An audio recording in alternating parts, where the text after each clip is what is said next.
سورہ رحمان میں بھی اللہ تبارک و تعالیٰ نے جنات کا ذکر فرمایا۔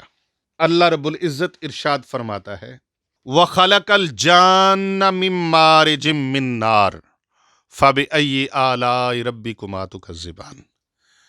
یہاں پر یاد رکھیے، ایک جان ہے اور ایک لفظ جن ہے۔ جن اور چیز ہے، شیاطین اور ہیں، جنات اور ہیں، شیاطین اور ہیں۔ یہ یاد رکھیے گا، اس ڈیفرنس کو کبھی نہ بھولیے گا۔ جنات اور ہیں، شیاطین اور ہیں، عفریت اور ہے، اور ان کے طبقات آگے انشاءاللہ تعالی جیسے جیسے گفتگو ہوگی آپ کو ان کے طبقات سے اور ان کی قسموں سے، یہ کتنی قسم کے ہیں اور کون کون سی قسم کیا کیا کرتی ہے، میں آپ کو تھوڑی سی وضاحت یہاں دے کے آگے چلتا ہوں۔ جان اور جنات، جان ان سب کا باپ ہے، جان تمام جنات کا باپ ہے۔ جس طرح پوری بنی نوع انسان کے باپ ابو البشر حضرت سیدنا آدم علیہ السلام ہیں، اسی طرح جنات میں سب کا جو باپ ہے، والد ہے، وہ کون ہے؟ جان۔ وہ کون ہے؟ جان۔ وہ ہے جان۔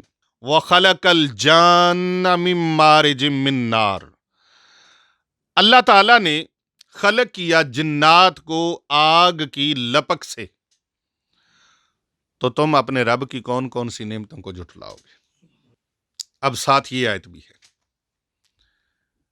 جان کی اولاد جنات ہیں، دوسرا ہے ابلیس، لعین، ملعون، مردود، اس کی اولاد کیا ہے؟ وہ شیاطین ہے۔ کیا ہے؟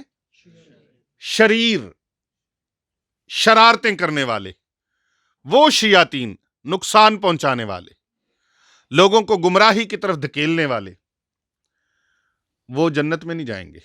جنات کو موت ہے، شیاطین کو موت نہیں ہے۔ جنات کو موت ہے، شیاطین کو موت نہیں ہے۔ شیاطین کو موت کیوں نہیں؟ ان کی جب ان کا باپ مرے گا نا ابلیس، اس کو موت آئے گی، اس کے ساتھ ہی ان کو بھی موت آ جائے گی۔ شیاطین کو ہٹایا جا سکتا ہے، دور کیا جا سکتا ہے، بھگایا جا سکتا ہے، مارا نہیں جا سکتا۔ شیاطین کو مارا نہیں جا سکتا، بھگایا جا سکتا ہے، پیچھے ہٹایا جا سکتا ہے۔ کسی انسان کے اوپر شیاطین کے اثرات ہو جائیں تو ان کو اتارا جا سکتا ہے۔